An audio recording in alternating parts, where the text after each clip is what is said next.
Om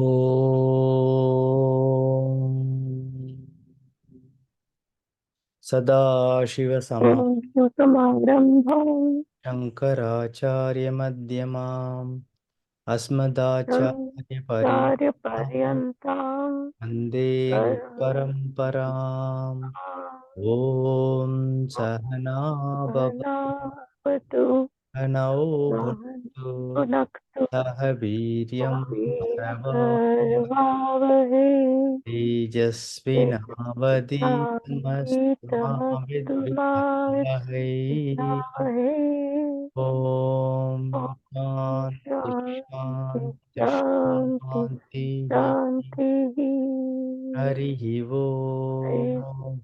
Shri Gurubhyo Namah. Gurubhyo Namah Harihi Om. Hare Ram Om Tat Sat. Om Namah Om Tat Shivaya. Sat Om Namah Shivaya. Last week we completed verse number 20th of second chapter.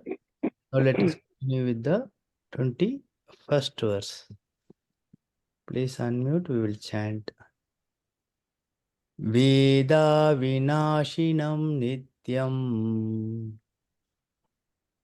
Veda Vinashini Nityam ye enam ajam avyayam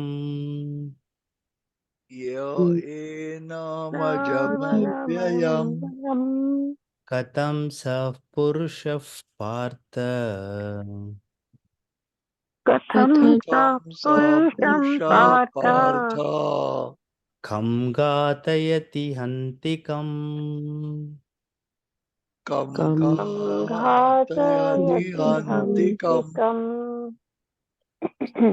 Anvaya. Partha, son of Pritha, Arjuna. Enam, this Atma. Avinashinam, indestructible. Vinash means destructible. Vinashinam. Avinashinam means opposite, indestructible. Nityam, eternal, timeless. Ajam, unborn. There has never been a birth. There is never a birth for the Atma. It is always existent. So Ajam, unborn. Avyayam, which does not undergo any decay or any damage, any decline. Ya Vedaha, the one who knows. Sa, Saha, that, Purushaha, that person. Katham, how. Kam means whom. How and whom. Hanti means kills. Gatayati means causes to destroy. So Krishna says, O Arjuna, son of Pritha, the one who knows this Atma to be indestructible, Avinashinam, timeless, Nityam, unborn, Ajam, and not subject to decline, Avyayam. How and whom does that person kill? Whom does he cause to kill? So, a person who thinks that Atma performs the action of killing, for that matter, any action that Atma performs, any action, does not know what is Atma. Similarly, the one who looks upon Atma as an object of action of killing, that Atma kills. So he also does not know the Atma. Atma can neither kill nor be killed. Na hanti, na hanyate. Atma does not kill, nor it is killed. A person who takes Atma to be neither the subject nor the object of action, he only knows the Atma. It can never be the killer and it can never be killed. One who understands that is it cannot do any action or no action can be performed on the Atma, he or she understands the Atma. Atma is, adjectives are given here. Avinashinam, Nityam, Ajam, Avyayam. Avinashinam means, I told you, Vinashinam means destructible. Avinashinam means the opposite, indestructible. That which cannot be destroyed at all. And therefore, it becomes, it is Nityam. It is eternal, timeless. It always exists. And it is Ajam Avyayam. Ajam means unborn. There is no Janma for Atma. Avyaya means without any decay or damage due to old age, etc. What happens to Anatma body as we grow old? It starts decaying. Damages start, joints pain, skin wrinkles, teeth fall out, hairs fall out, weakness comes, spine shrinks. So many damages take place, decay takes place. Whereas for Atma, it is available. These things are not applicable to Atma. Such is the Atma, and knowing the Atma should be the goal of every sadhaka, every spiritual aspirant. We are all studying scriptures. We are all doing Shravanam, Mananam, Nididhasanam. What is the objective? What is the final goal? It is to know the Atma, the real nature of Atma. So that is what Bhagavan Shri Krishna has been trying to tell Arjuna since from verse number 12 to 25th of second chapter. So knowing the Atma involves two stages. We all want to know Atma. We all want to understand Atma. It involves two stages. What is the first stage? First stage is to separate the Atma and Anatma. We should be very clear what is Atma and what is Anatma. The body, the mind, the sense complex that we possess they are all Anatma. Okay. And Atma is pure consciousness. This difference we should know. First thing is to segregate the Atma and Anatma. So segregate the body, mind, sense complex and segregate the Atma. Understand body, mind, sense complex. They are all Anatma and Atma is pure consciousness. Okay. And wrongly, by mistake, we all think that consciousness is an integral part of the body. Because we are a mixture of Atma and Anatma. So naturally, the tendency is to think that consciousness is an integral part of the body. First, we have to understand that consciousness is not at all an integral part of the body. It is an independent entity. It only enlivens the body and gives life. But it is not dependent upon the body. It is not integral part of the body. For example, let us take the light example. Space and light we frequently quote because they are akin to Atma. It is easier to explain by using the examples of space and light. So here, in this case, light, we take the example of light. So I show you my hand. Suppose we are sitting in a hall, I am teaching. I show you my hand. What do you see? I show you my hand, back of the hand, let us say right hand. What do you see?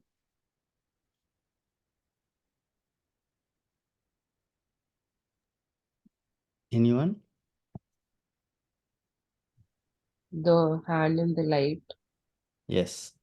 The hand is visible, but there is another integral part of it, that is the light. If we switch off the light, then you cannot see the hand. So when you can see the hand, when it is visible, that means light is present there. Can we say that light is integral part of the hand? No. Whether I move from that place, I remove my hand, light will be there. Light is not an integral part of the hand. Of course, it is closely connected to the hand. Because of that only, you are able to see my hand. But light is a separate entity. Even if we all vacate the hall, the light will be there. It was there, it is there, and it will be there.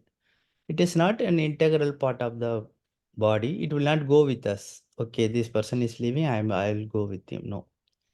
Okay. It is closely connected, but not an integral part. It is a separate entity. In the same manner, consciousness pervades the body, like the light pervades the hand.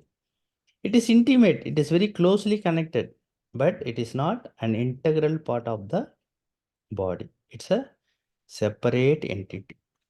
This is the first stage. What is the first stage to understand Atma? To separate Atma and Anatma. That we have just done.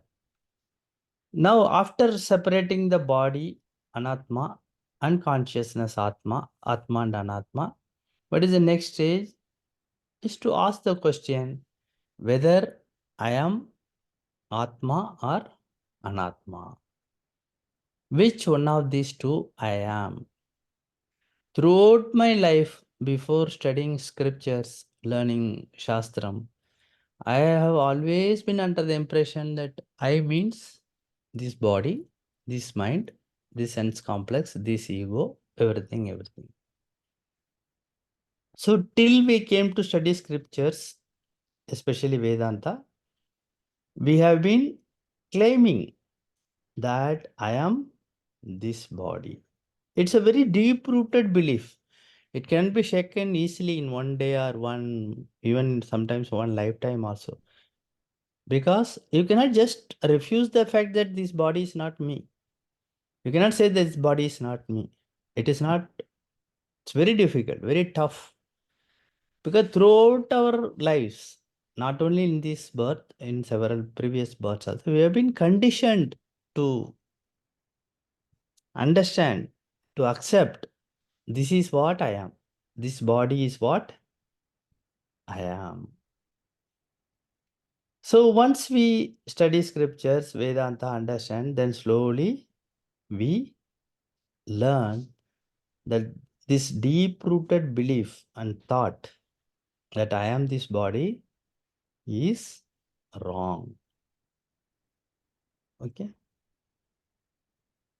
And we are so obsessed with this Anatma body, we forget that one day this body will perish. Even though we all know that we all are going to die one day, we take it for granted as if we will live for another 200 years. Death is something that happens to somebody else.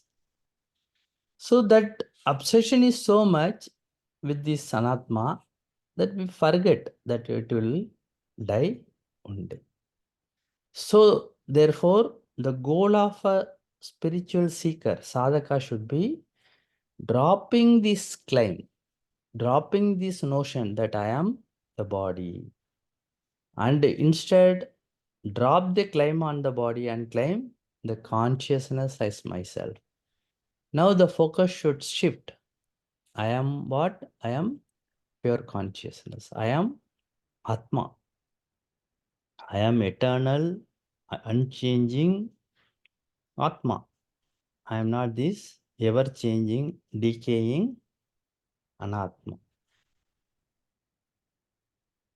This is the biggest and most significant shift for a seeker.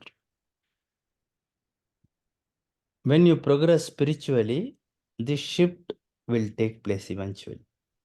One has to accept this Anatma is temporary, whereas I am permanent. I am eternal. Okay? Understanding the fact that I am Atma is relatively easier, we can say.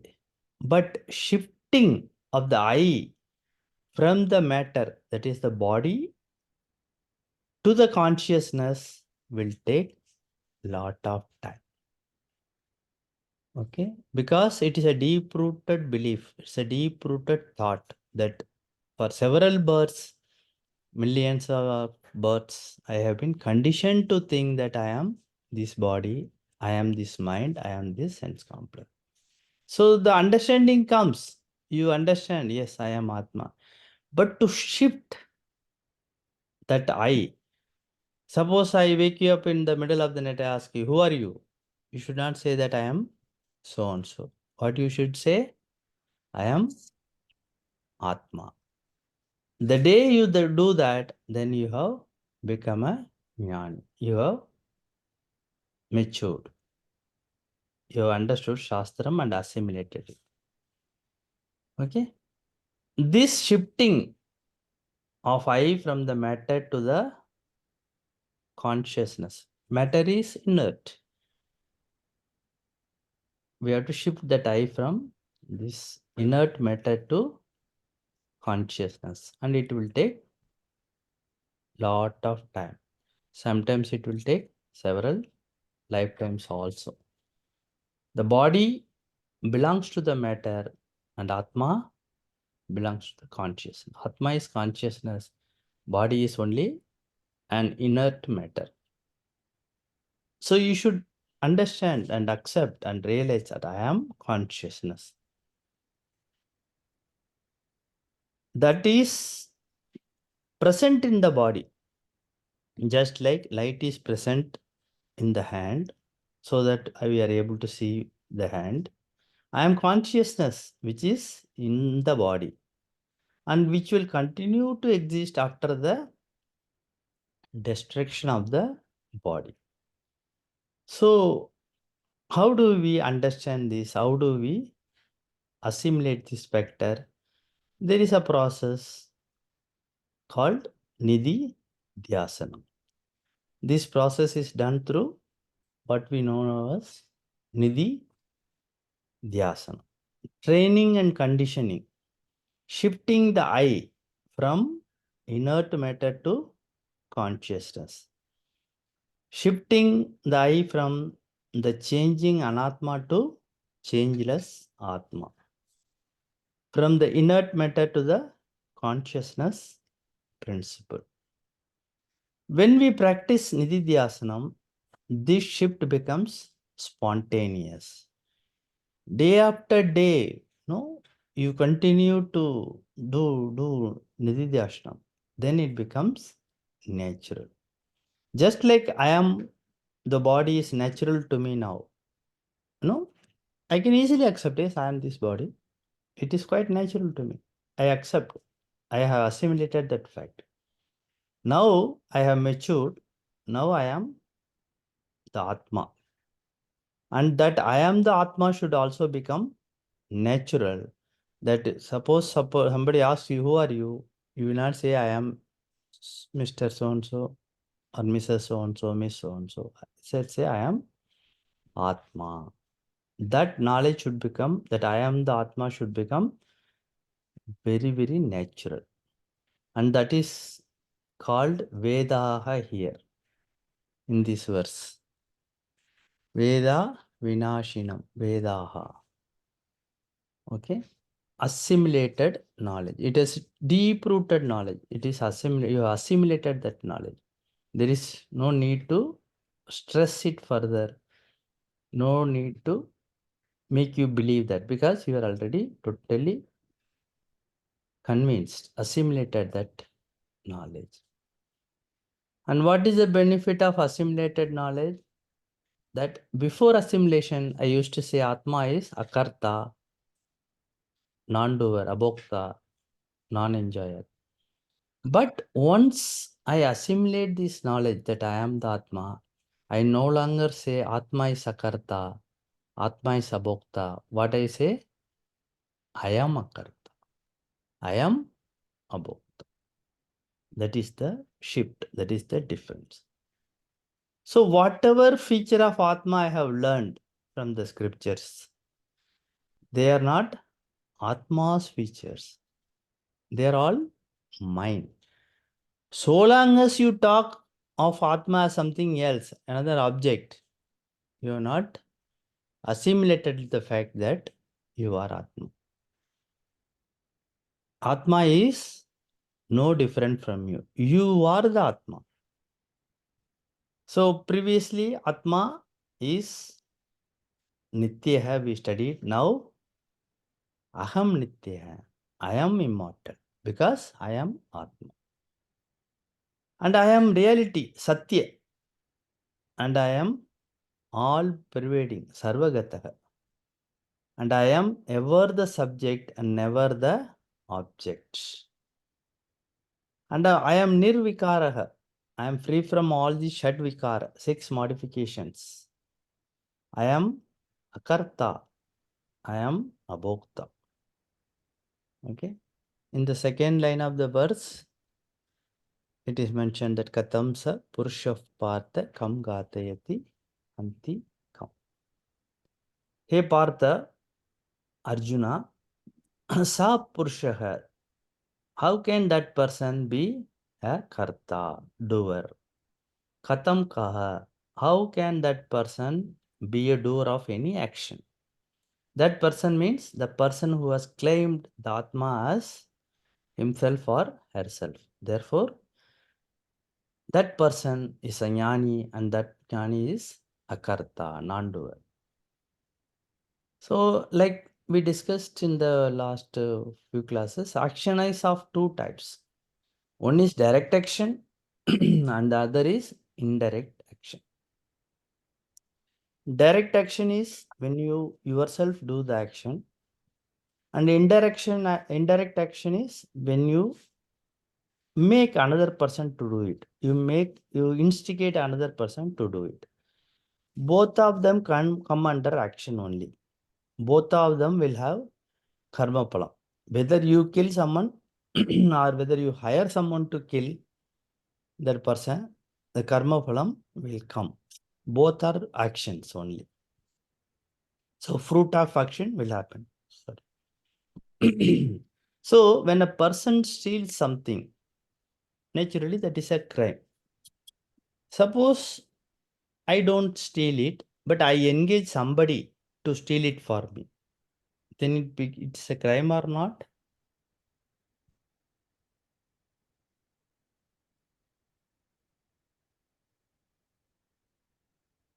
It's a crime, isn't it? Only thing is the classification of action changes. Here, I am not directly doing that. I am hiring someone to do that. So it becomes indirect action. That is also a crime. That will also involve papam. One has to reap the fruits of action, karma, phalam. Krishna says Atma is akarta. It neither acts by itself nor does it instigate anyone to act.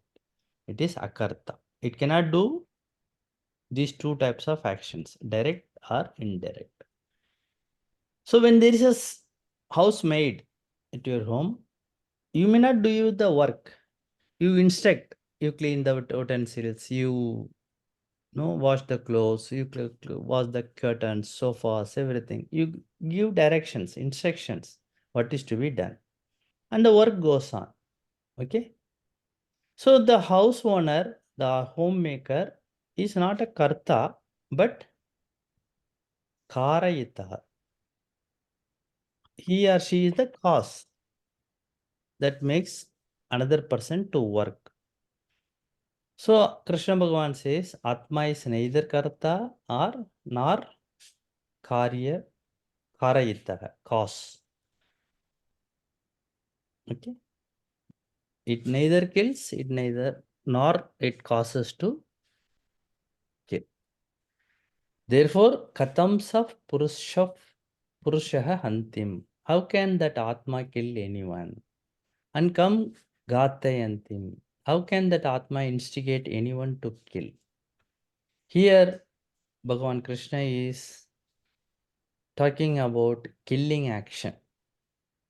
because context happens to be Mahabharata war. So naturally action means here it is an action of killing.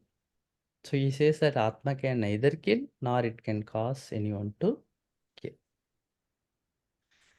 For actions, we can extend the same logic other actions also in our lives. But here, as far as Arjuna and Krishna are concerned, it is about the war. The action means killing people. That is the meaning of this shloka. Any doubt?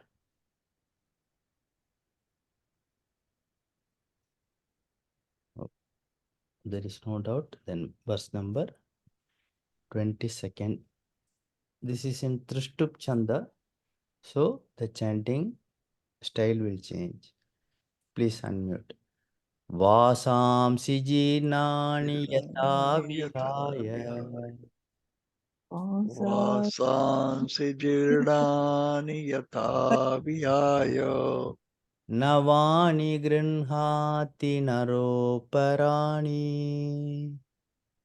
navani grihati naro parani tata sharirani vihaya jirnani tatha sharirani vihaya jirnani anyani sayyati navani dehi.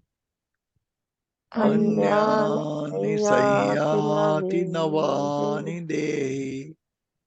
Okay. Anvaya, word by word meaning. Naraha. Naraha means human being. Yatha, just like. Jirnani, old. Vasamsi. Vasamsi means clothes. The clothes we wear.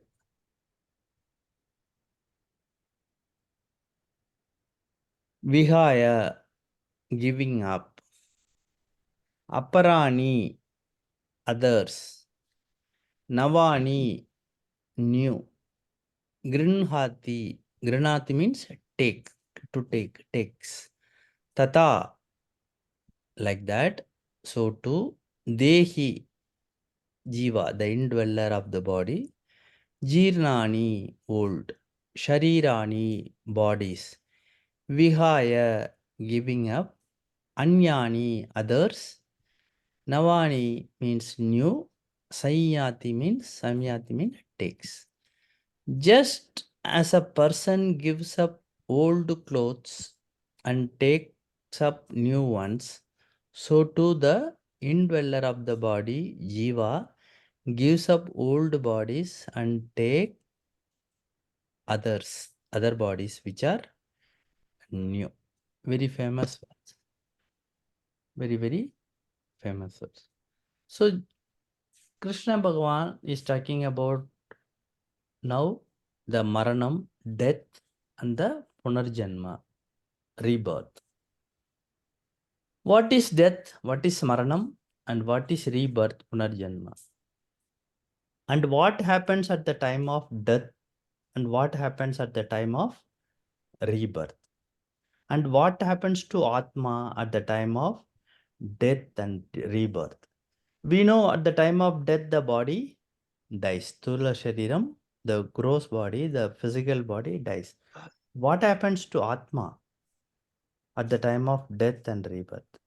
Krishna says, birth and rebirth are exactly like changing clothes. The clothes are dress. It is like changing a dress. A dress is only a superficial covering on our body, isn't it? We are not the dress. By changing a dress, you don't change. Okay. Body remains the same. The mind remains the same. The intellect remains the same. The ego remains the same. But what changes? Only the cover changes. It is only a superficial covering. So before we put on the dress, we existed. And when the dress we are wearing, that time also we exist. And even after the dress is removed, changed, we continue to exist. So when one dress is removed and another dress is put on, the change belongs to the superficial layer called dress.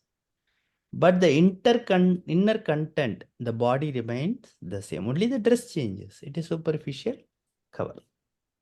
So when I change my dress, do you say that I have changed? No, you will not say.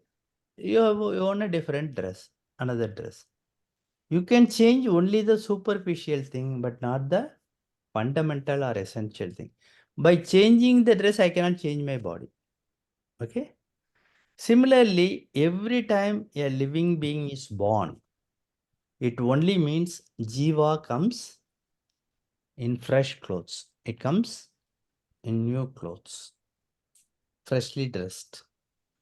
Jiva take the physical body, live there for some time, and thereafter discard the body and take new one. This is a continuous process. We buy a dress, we use it for some time, it becomes old, worn out, then we throw it away and buy new one. Same thing happens to the jiva. Once this physical body dies, perishes, it changes to another body. And that is what is said here in this verse. Jirnani vasamsi vihaya. A person throws away dresses which are worn out. Jirnani vasamsi, old clothes, worn out clothes. A person gives up because it can no longer serve its purpose. We cannot wear the torn dress or old dress. And at the same time, we cannot go out without a dress. It is not possible. So what we do for the sake of transaction, we put on another dress and go out. So similarly, this jiva also for transacting purpose. What is the transaction involved here? To experience punyam and papam, pleasure and pain, happiness and sorrow. Without that dress, without that physical body, it is not possible to experience. Bhoga ayatanam, residence for indweller of the body, jiva. So body is required to experience this world. Okay. So Atma puts on another dress, puts on another, takes another body and transacts. Navani aparani grinhati. Aparani, new clothes, other clothes, fresh clothes. Every jiva does this. Physical body is used for some time, maybe 50, 60, 70 years, 100 years, whatever it is. After some time, and it is no longer useful, either to the society or to oneself. We become too weak, too damaged. We are of no use to family members. We are no use to society, nor we are useful to ourselves. Then it becomes a burden. The person just survives. No, just living, go on living like a vegetable, no benefit to oneself or to others. Therefore, the body is discarded by the end of the birth.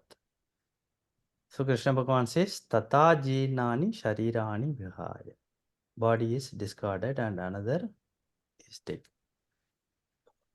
Just like old worn out cloths, the bodies are discarded by a jiva. And once the body is discarded, the jiva becomes invisible. Why invisible? It becomes indriya agocharam. Without physical body, we cannot see a person, touch a person. Okay? Indriya agocharam. So jiva continues, but it continues invisible. Indriya agocharam. So there are several choices available. Like we go to a mall, we get different choices. You get jeans, you get track pants, you get chinos, whatever it is. So many things are there. Similarly, out there also there are many bodies are available. One is Manushya Sariram, human body. Another is monkey body, elephant body, donkey body. No, all bodies, ants body, everything is available. It's all kept there. Okay.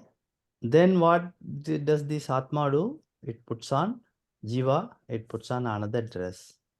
Then Jiva comes out to the world. Just like we change our clothes and we come out of the house for the purpose of transaction. And what is the transaction involved here? To experience pain and pleasure, to experience cold and heat, to experience happiness and sorrow. So tata jirnani sarirani vihaya anyani sayyati. Another new body is taken. This jiva takes another body. This dehi, the individual takes another body. Then again it transacts. Transaction takes place. Sukham, dukkam, pain, pleasure, happiness, sorrow, etc., etc. And again, Jiva, at the end of the birth cycle, it throws away the old cloth and takes another one. So, this Punarapi Jananam, Punarapi Maranam, taking birth, dying, taking birth, dying, the cycle goes on and on and on. This is the essence. One has to understand. That is what we call samsara. There is no escape from this cycle. When we escape, that is called moksha. So, in Tattva Bodha, we had studied about Stula Shariram, Sukshma Shariram, and Karana Shariram, and also Atma. What is Stula Shariram? Physical body, gross body. Sukshma Shariram is subtle body, and Karana Shariram is causal body, and Atma is consciousness. These four things we learned very clearly. At the time of death, so which one out of these four get destroyed? Whether Stula Shariram dies, Sukshma Shariram dies, Karna Shariram dies, or Atma dies. By now we are very clear. It is Stula Shariram. What dies is the Stula Shariram. Now we are very clear about it. Out of these four items, at the time of death, the physical body alone perishes. It alone dies. Which means the other three will survive and continue to exist even after the death of gross body. Subtle body will exist, causal body will exist, of course Atma will continue. So Sukshma Shariram, subtle body continues. And what is this subtle body? It is nothing but mind along with karma, vasanas, and all the punya, papam, etc. embedded in it. And Karana Shariram, what happens? Karana Shariram will also survive. It will continue. And what about Atma? We don't have to repeat. We know that Atma is indestructible. So it will be there. So when Sukshma Karana Shariram survive, the Atma will naturally continue. So the Sukshma Shariram will travel to another place where it can take a new body and experience the pleasures and pain according to the karmas. Similarly, after the fall of the physical body, Sukshma Shariram consisting of mind, prana, etc. travels according to the law of karma. If there is a lot of punyam accumulated, then we get good body, good shariram. Okay? Punyena punyalokam, papena papalokam. Ubabhyam manushya lokam. Too much punyam, we go to higher lokas, get better bodies. Too much papam, we go to lower lokas. Okay? And if it is an equal mixture, suppose the ratio is around 50-50, say Punyam and Pap, then we get this Manushya Loka. Therefore, from the standpoint of Sukshma Shariram, subtle body, what happens after death? It travels. From the standpoint of Atma, the consciousness, what happens after death? Does the Atma travel? No, Atma can never travel because it is all pervading. There is not a place, it is not present. Okay? So the body, one body, physical body appears and it goes away, worn out, thrown away, and another body appears. As far as Atma is concerned, it remains without any change. So in this sloka, we are not discussing about Sukshma Shariram. We are discussing Atma only, but just for understanding purposes, explanation purposes, these are all being discussed. So Atma remains the same when the bodies appear and disappear. Okay. It is just like demolishing a house, and building a new house, new building. What happens to the space inside? The space was always there. It was in the old building. Even when the building was not in existence, the space was there. So you build a whether it is one story or 100 stories, the space will always be there. Okay. Nothing happens to space. And the space does not travel from one place to another. Why? Because there is not a place from point A to point B. If you have to move, then you should have a space to move. Space is present everywhere, so it cannot move anywhere. So the space does not travel from one place to another. The space continues to be the same. One building is destroyed, demolished. Another building has come up. Okay. In the same manner, Manushya Sariram, human body may go, but Atma continues to be there, just like space continues to be there even after the building is destroyed. Okay. Then a new body comes. It can be any body. It can be an ant's body, donkey's body, cow's body, human body. We do not know. It depends upon the karma. Okay. Then another body comes. Atma remains the same. So bodies appear and disappear. They come and go. But Atma continues to be the same. Therefore, Atma does not have Punarjanma or Punarmarana. There is no death or rebirth for the Atma. That is the meaning of this sloka. Fairly simple one, and these are all nothing new to us. Most of us, we have studied this, we have learned this, at least a fair idea of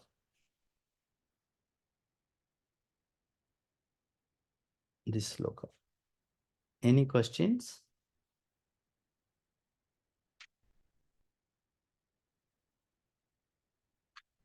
Clear? Okay. Verse number 23, 23rd verse. Please unmute. Nainam chindanti shastrani. Nainam Chindanti chindanti shastrani sastrani. Nainam dahati pavakaha. Nainam Nainam dahati dahati pavakaha. pavakaha Na chainam kledayantyapah. Na Nachainam kledayantyapah. Vedayantyapah Na shoshayati marutah. Na Nasochayati shoshayati marutaha. Marutaha Anvaya. Shastrani. Shastrani means weapons. Enam, this self, this Atma. Na chindanti, do not cut. Weapons cannot cut this Atma. Pavakaha, fire. Yenam, this Atma. Na dahati, does not burn. Fire cannot burn this Atma. Apaha, jal, water. Yenam, na kledayanti, do not wet. Water cannot wet, water cannot drown this Atma. Marutaha, Marutaha means the wind. Na shoshayati, it does not dry, it cannot dry the Atma. So weapons do not cut this Atma, nor does fire burn it. Water does not wet it or drown it, and wind does not dry it. One of the very famous and significant verses. So nothing can do anything to Atma. We are all made up of these 5 elements: Akasha, Vayu, Agni, Jal, Prithvi. Okay. So Krishna Bhagavan says, even though Atma is intimately associated with the body, Atma does not get destroyed by anything. It cannot be destroyed by anything. Whereas the body is affected by everything in the creation. Out of 5 Panchabhutas, as I mentioned, Akasha, Vayu, Agni, Jal, Prithvi, 4 elements can affect the body, except one, which is that is not mentioned here. That is the Akasha, space. Okay, Akasha cannot kill. But all other 4 elements can affect the body. Okay. All weapons are made out of which element? Swords, knives, etc., etc., guns. They are all made from Prithvi element, earth, sword, knife, etc. They cut the body. They can kill the body. Prithvi can affect the body. Next is water, jalam, apaha. We can drown, the body can be drowned. Floods come, people drown and they die. Fire can, it can burn the body and kill it. Okay. And air, Vayu can dry the body. You ask the people who are in desert, when the desert, if you are exposed to the hot air, it will kill. Either hot air or cold air, both will kill. It can kill the body to death. So all the 4 elements can affect the body, but none of them can affect the Atma. So Bhagavan says, Sastrani yenam na chindanti. Weapons do not cut the Atma.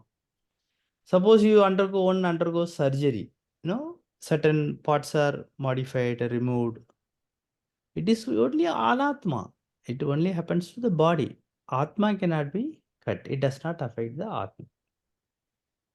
Okay.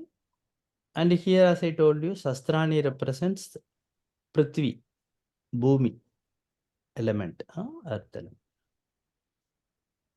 So second is Pavakaha enam dahati. Fire does not burn the Atma. It cannot burn the Atma. It can only burn the body. Apaha enam na kletayanti. Water does not wet or drown the Atma. It can only wet and drown the body. And finally, Martaha na soshayati. Wind, air does not dry or destroy the Atma. If there is too much wind, what happens? Skin goes dry. Okay. And it is so powerful that it can kill the body. So this is the essence, that all these 4 elements can damage and destroy the body, which is anatma, but nothing can affect even 1.0001%. It cannot affect the atma. Body will be affected by 4 elements, not the atma. Okay. So very clearly Bhagavan explains that atma is unaffected by anything.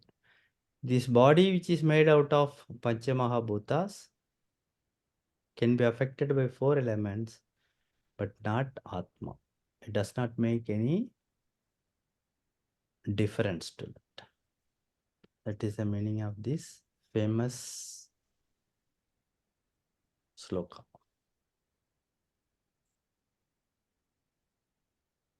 Any questions on this?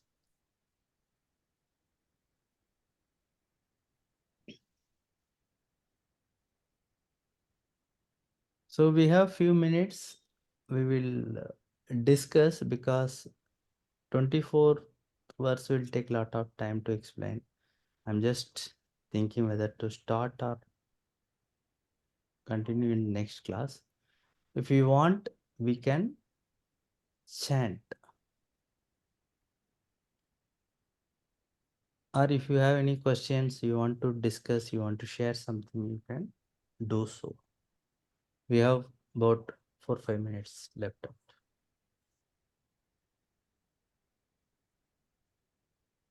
Silence means Guruji, Guruji, Gita here.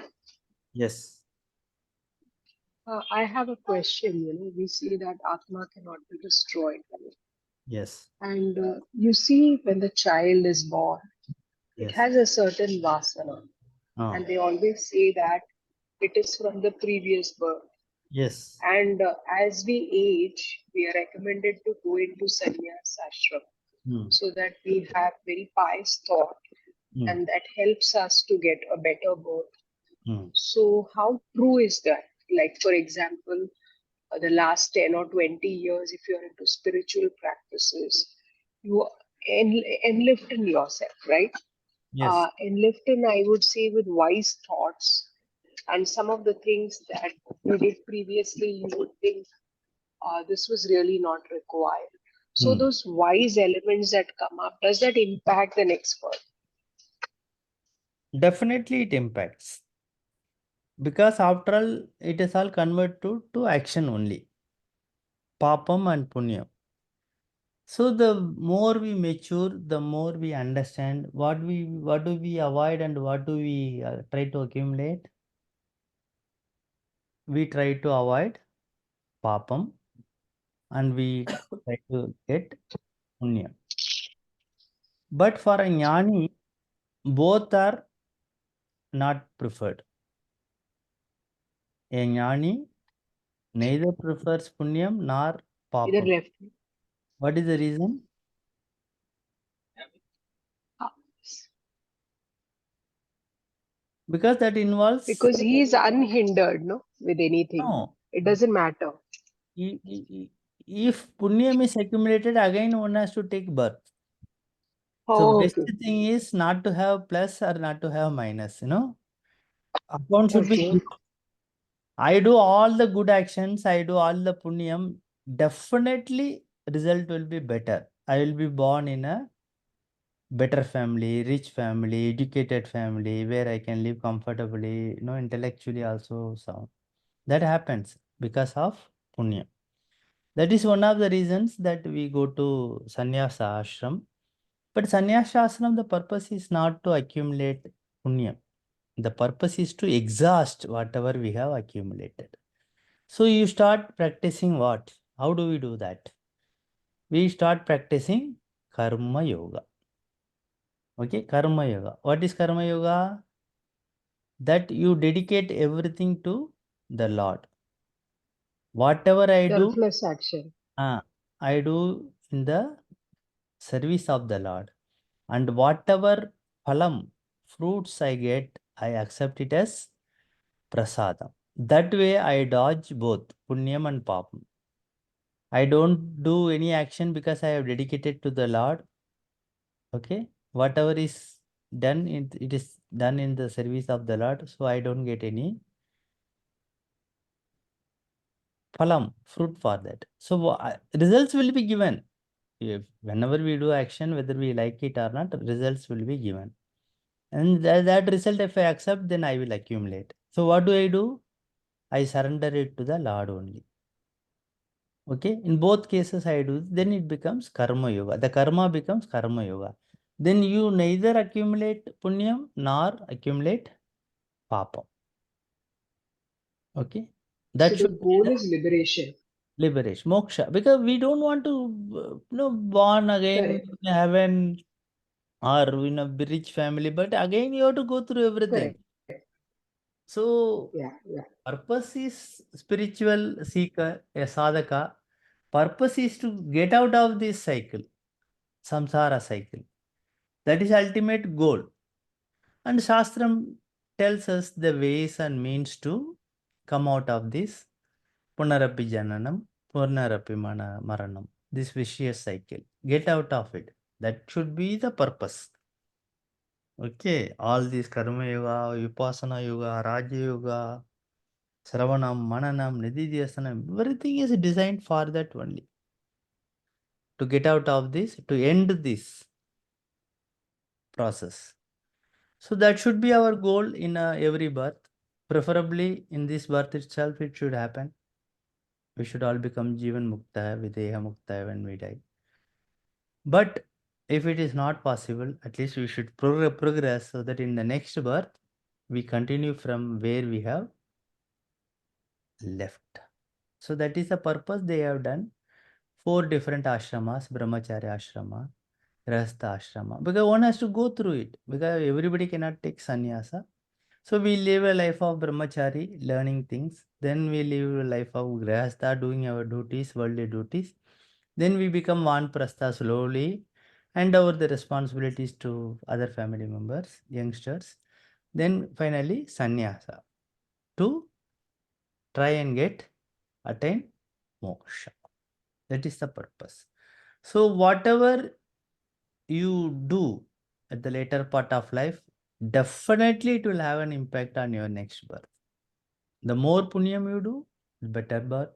The more papam you do, the more painful experiences we'll have to face. So some people are very happy to do punyam and go to heaven. They only forget that again that is temporary. Going to heaven is not moksha, mukta. It is not mukti. One has to come back once the punyam is exhausted, and again one has to take birth and go through this cycle. Does that answer your question? Yes, Guruji. Yeah, it does. Okay. Yes, till now we were thinking that punyam is the we have to do all the time. It's good. No, But your account should, reading, you should exhaust all the punyam and papam. yes. That So should be now the lifestyle is different, like, to just arpan bhava. yes.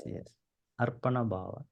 And there are methods. By living in grahastha family life, it is perfectly possible. Not everyone can throw away everything and take sannyasa like Arjuna. We are all Arjunas only.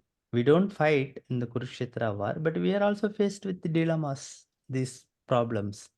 And living in Yes. this grahastha life, we try to become karma yogis and jnana yogis and try to get moksha. And it is perfectly possible.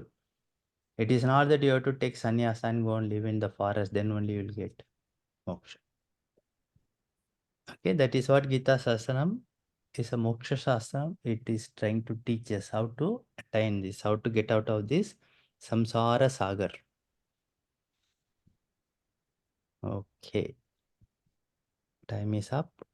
If there are no more questions, we'll say the prayers and close the class. Om Sarve Bhavantu Sukhinah Sarve survey Santu सन्तु निरामयाः सर्वे भद्राणि पश्यन्तु पश्यन्ति मा कश्चित् कश्चित् भवेत् भवेत् असतो मा असतो मा सद्गमय सद्गमय तमसो तमो मा ज्योतिर्गमय धूर्मा मृत्युर्मा मा अमृतमः। अमृतमयः पूर्णमदः ॐ पूर्णमिदं पूर्णात् पूर्णमुदच्यते पूर्णमुदच्यते पूर्णस्य पूर्णस्य पूर्णमादाय पूर्णमादाय पूर्णमेवावशिष्यते पूर्णमेवावशिष्यते पूर्णमेवावशिष्यते। ॐ शान्ति शान्ति शान्ति शान्तिः हरिः ॐ हरिः ॐ जो नमः श्रीगुरुभ्यो नमः हरिः हरि ॐ ॐ तत्सत् ॐ तत्सत् ॐ नमः शिवाय Thank you. Thank you, Thank you, Acharya ji. Thank Thank you you.